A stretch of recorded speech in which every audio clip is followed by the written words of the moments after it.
ወይዘሮ ገነትን የብሌንን አሳዳጊ እናቷን አንቺን የምንለቀው ልጅሽን ከምንፈልግበት ቦታ ስናደርስ እንጂ አንለቅሽም እያሉ ሲያስፈራሯት የነበረው በብሌን ነው። እንዲሁም ቃል የምትባለዋ የሰላም ልጅ እንዳልሆነች ሙሉ መረጃ ወጣባት። አሰላሙ አሌይኩም ወራህመቱላሂ ወበረካቱ። ውድና የተከበራችሁ የሀዩቲ ቤተሰቦች ሰላም እንዴት ናቸው?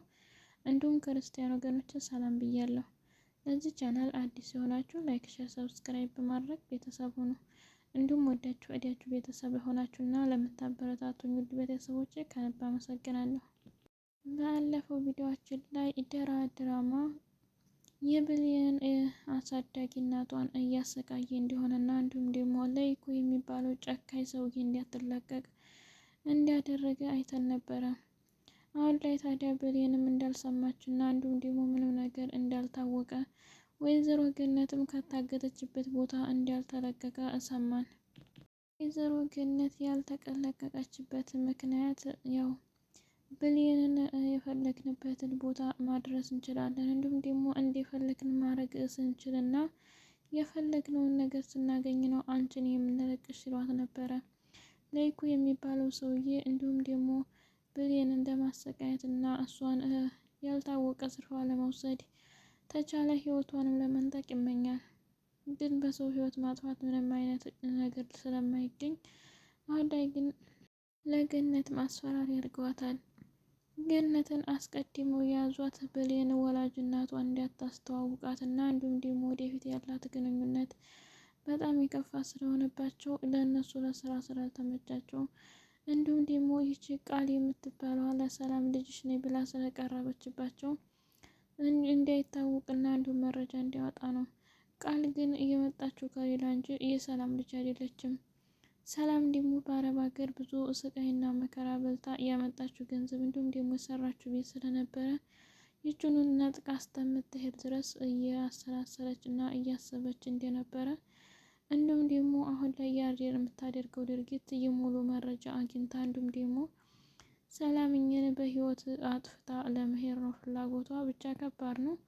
ብሌንም ግን በቅርብ ርቀቱና ይህንን ሰምታለች። ሰላም የምትባለዋ ልጅ አላት። ልጇ ግን ጥላ ስለሄደች ሚዲያ ላይ ስላላወቀቻት እኔን አሁን ልጅ ናት ተብላ ተቀብላ ነው። እኔ ግን የእሷ ልጅ አይደለሁም። እኔ የምፈልገው ከእሷ ገንዘብ ብቻ ነው። አሁን ላይ የተመካከር ነው እና እንዲሁም ደግሞ የያዝኩት ነገር ቢኖርም ሙሉ ገንዘቧ ለእኔ እንዲያገባ እንዲሁም ደግሞ ልጅ ናት ተብዬ ውሻ እንዳገኝ ሰላምን ህይወቷን መንጠቅ አለብኝ የሚል አላማ ላይ በማለት ለጓደኛዋ አስረድታታለች። ጓደኛዋ አዲስ ስለሆነ በጣም ደንግጣለች። እንዴት እንድታረጊያለሽ በሚል ሀሳብ አልተስማማችበትም። ብሌን ግን ውጭ ላይ ስለነበረች ያለውን ዛቻ እንዲሁም ደግሞ ንግግር ስለሰማች በጣም ደንግጣለች። እንዲሁም ደግሞ ቃል የሰላምዬ ልጅ እንዳልሆነች አውቃለች። የፈለጉትን ያውሩ፣ የፈለጉትን ይናገሩ። ብሌን ግን አሁን ላይ እየጨነቃት ያለው ያሳደገቻት እናቷ ገነት ስልኳ እንደማይሰራላት ካየች በኋላ በጣም በጭንቀት ተወጥራለች። ይህንንም ደግሞ ስለተጨነቀች እና ስላሰበች ስልኳን ብትሞክረው ስላልሰራላት እንዲሁም ደግሞ ለመሄድ ስላልተመቻት በጣም እያለቀሰች እና እንዲሁም እየተጨነቀች ነበር። እንዲሁም በአጋጣሚ በጣም የሚያዝንላት እና ልክ እንደ ወንድሙ እሱም እናቱ ያልተገኘችለት ልጅ ዲያግ የሚባለው ሲያባብላት እና ሲያጽናናት ነበረ። አይዞሽ እኔም እንዳንቺ ሆነኝ እያለ እዚህ ብዙ ሲለምናት እና ጊዜያቶች ሁሉ እንደሚያልፉ ነገሮች ሁሉ እንዲጨለማ ሆነው እንደማይቀሩ እያነሳት እና እንዲሁም እየነገራት ነበረ። ብሌንም በሱ ንግግርና በሱ እቅፍ ውስጥ ስለሆነች ደስ ብሏታል። ማለት ትንሽም ቢሆን ሀሳቧንና ጭንቀቷን የመረሳበት ነገር ስታገኝ ተደስታለች። ያሳደገቻት እናቷ ግን ስልኳ አለመስራቱ በጣም ጨንቋታል።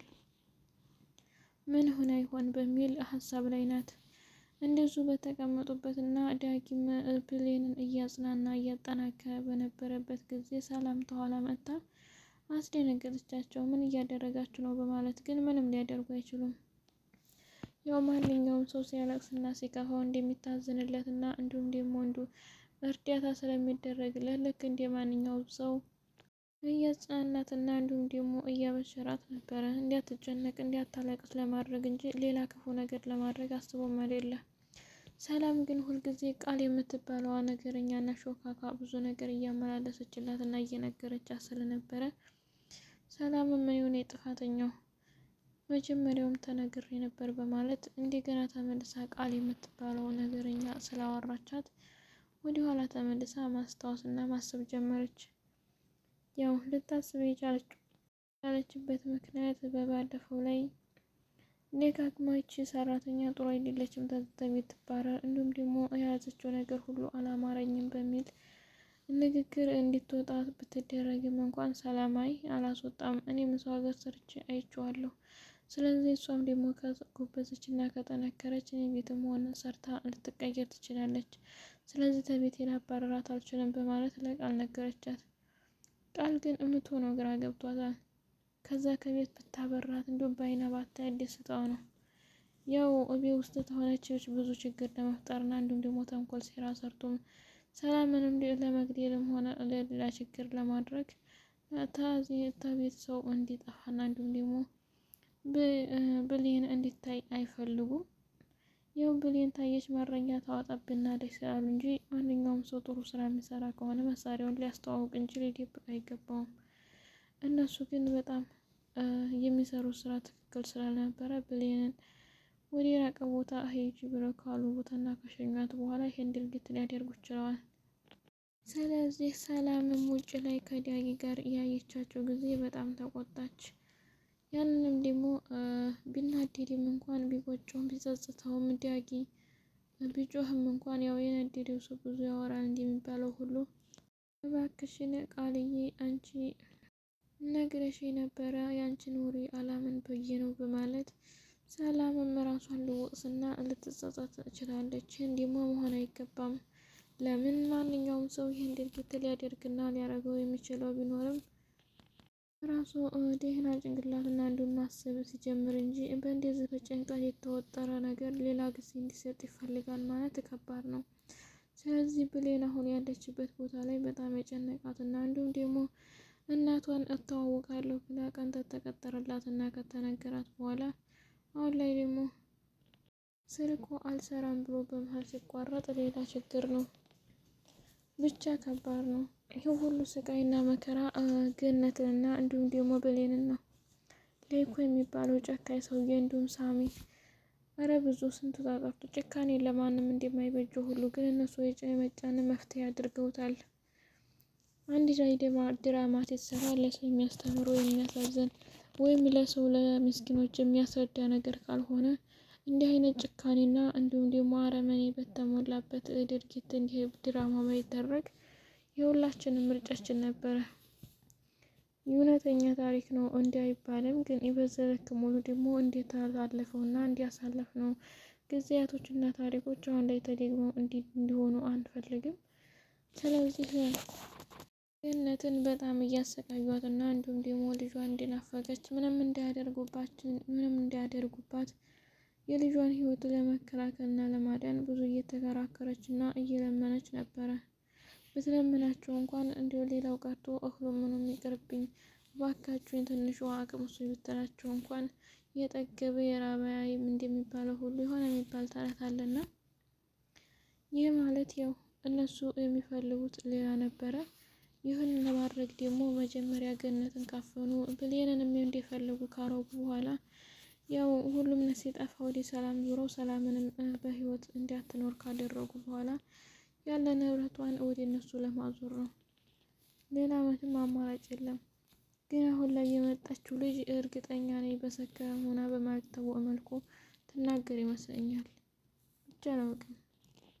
እንደዚህ ባይሆንና አንድ ጭካኔና እንዲሁም ስቃይ በተሞላበት ባይሆን አስተማሪ ነገሮች ቢኖሩት እንኳን እንዲህ አይነት ድርጊት ባይደረግ አሪፍ ነበረ። ከተደረገም ያው ምንም አማራጭ ስለሌለ ለእናት የሚባለው ክብር ግን መግባት አለበት።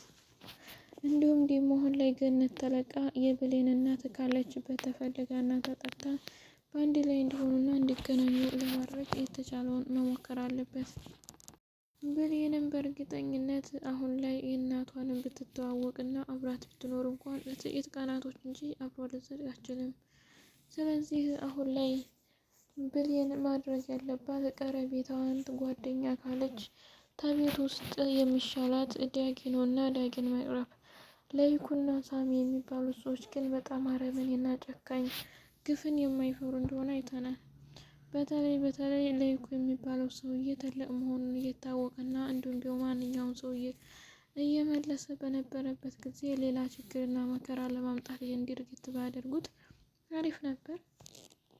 አስተማሪ በሆኑ ነገሮች ቢለቀቅና ቢሰራ ጥሩ ነገር ነበር። ይሁንና ደግሞ አሁንም ወይዘሮ ገነትም ትፈታና የምሳሌን እንጀራ እናትዬ የሚባለውን ቀርቶ የወለደችኝን እናቴን አሳይ ስላለቻት ግዴታ ማየት አለባት፣ አለዛ ደግሞ ሊሆን አይችልማ። ቢለንም እያሰበችበት ነገር ቢኖርም እንኳን ትንሽ ተቆየች እና ስልኳ ሁልጊዜ የማይሰራላት በዛው ጸጥታን ከመረጠ እንደምንም ብላ ስራዋን ጥላም ቢሆን ሄዳ እናቷን ለመጠየቅ ተስፋ አድርጋለች፣ ማለት አስባበታለች። በእርግጥ ሰላም ምንም ልኮን አችልም የምትሰቃየውና እንዲሁም ደግሞ ጭካኔ ነገር የሚደርስበት ሰው። ስለዚህ ዳጊም አሁን ላይ ያለበት ነገር ከግቢ ውስጥ እንዲወጣና እንዲሁም ደግሞ የነበረበትን ቤት እንዲለቅ ትዕዛዝ ተሰጥቶታል። በእርግጥ ይሄ ትዕዛዝ ተከፋና እንዲሁም ደግሞ ከቤት የሚባረር ከሆነ ብሌንን ወደ እህቱ ወይም ደግሞ ከተቻሉ በአንድ ላይ ኖረው ለማሳየት። ሰላም ግን አሁን ላይ በምታደርጋቸው አንዳንድ ነገሮች በኋላ እንደሚጸጽታትና እንደሚቆጫት ይታወቃል። ለምን አሁን ላይ ያው ብሌንን እንደ ሰራተኛ የምታያት እንጂ እንደ ልጅ አታያትም። ለምን ስላልተረጋገጠና ስላልተነገራት። ልጅሽ ናት ተብላ የተቀበለችው ቃል ነበረ። ቃል ደግሞ ልጇ ሁና ሳይሆን በጣም ጨካኝና አረማኔ ስለነበረች ገንዘብ ፈልጋ ነው። ገንዘብ የማይገኝ ከሆነ ግን አንድ ቀንም ተደራድራ ትቀመጥ አይመስለኝም። ስለዚህ ይህንን ስራና ተንኮል መምሰማት አለባት። ሰላምም ቃል ልጇ እንዳልሆነች እና እንዲሁም ደግሞ ምን ችግር እንደመጣች እንዲሁም ደግሞ ወደፊት ምን አይነት ችግር መከራ ልታመጣባት እንደምችል መንገር አለብኝ ብላ መነገር አለባት። ማለት ታልተናገረች ሰላምዬም ህይወቷን ሊያልፍ ስለሚችል አይታወቅም። ይህ ሁሉ ሳይፈጠርና ስቃይና መከራ ሳይበዛ ቃልዬም ቆማ የራሷን መኖር እንድትችልና እንድታደርግ ማለት ውጭ ሌላ የሚባል ነገር የለም። ይህ በዙ በአጋጣሚ ትንረጃቸው የሚመስለኝ ይህ ነገር ይሆናል አይሆንም የሚባለውን ነገር እትይቱና ግን አሁን ላይ የቃል ጓደኛ ነኝ ብላ የመጣችው ልጅ ትንሽ ዳጣ እንደምትባለው ድራማዊ ብድ ብድ ያለች እና እንዲሁም ያንዘልላል። ስለዚህ አሁን ላይ ይችኛቱ ወደ ድራማ ወይም ደግሞ ሌሎች ነገሮች ላይ ስለምትሳተፍ በጎበዝ ተማሪ ነበር እየተያዘችው። ያው አሁን ላይ ግን ማንኛቸውም እየተማሩ ሆነ እንዲሁም ደግሞ አብረው እየሆኑ አይደለም። ለምን ቢባል ያለው ጊዜው በጣም ከባድ ስለሆነ መማር አልቻለም እያሉ ግን ያው መማር አለባት ብላ የምታስበው እና ለልጄ ብላ የምትጠነቀቀው ቢኖር ለቃል ነው። ግን አንድ ቀን ሁሉም ነገር እውነቱ ስለሚወጣ እሷም ደግሞ አባቴ ወይም ደግሞ ሌሎች የምንጠቅሳቸው ነገሮች በሙሉ ገነትም ተፈታ ወደ ቤቷ ተመልሳ የምትመጣበት ቤት እና እንዲሁም ደግሞ ያሳለፈችበትን ችግርና መከራ ስቃይ የልፋቷን ነገር አግኝታ ሁላችንም ብቻ ከባድ ነው። አሁንም የምፈራው ወዲያል ይቺው ቃል የምትባሏ ጨካኝ አረመኔ ሾጥ የሆነ ልጅ ተነስታ አካባቢያችን ተገባች በኋላ በጣም መጠርጠርና እንዲሁም ደግሞ መስፈቅ አይከፋም። ለምን አሁንም የሚፈራው ወጥም ሆነ ሻይም መጨመር አለበት ብላ ብትመጣ ሰው ስለሚያትና ስለሚሰማባት፣ ስለዚህ የምትፈልገው ቃልን አሳምራ በያዝ ነበረባት። ግን እሷ እየፈለገችው ከማንም ሰው ጋር ለማየት እና እንዲሁም ደግሞ ለሚሰራቸው ንግግሮች ተልጅ እኩል ተደበቀሽ የሚለዋል ነገር ደግሞ ብቻ ሁሉም ነገር ከባድ ነው። በሚቀጥለው ቪዲዮአችን ላይ ገነትም ተለቃ ከነዛ ከአረመኔዎች እና ከጨካኞች ያው ተለቃ ከመጣች ወደ ቤት ከተመለሰች የሚቀጥለውን ደግሞ ቃል ይህንን የተናገረችውን ንግግር ምሳሌ ብሌንም ያሳደገቻት እናቷ ወት እንዲያለች እና ወት እንደነበረ ስልኳን ቢቤልም በአካል ሂዳት መጠየቅ ነበረባት። ግን አጋጣሚ ስለሆነ ሁሉም በየቀኑ ይቀይራል። ብቻ ሁሉም ነገር ለሀይራው ብዬ ነው የማስበው። ውድ ቤተሰቦች አብራችሁ ስለቆያችሁና ስላዳመጣችሁ ከልብ አመሰግናለሁ። መልሰን እስከምንገናኝ መልካም ጊዜ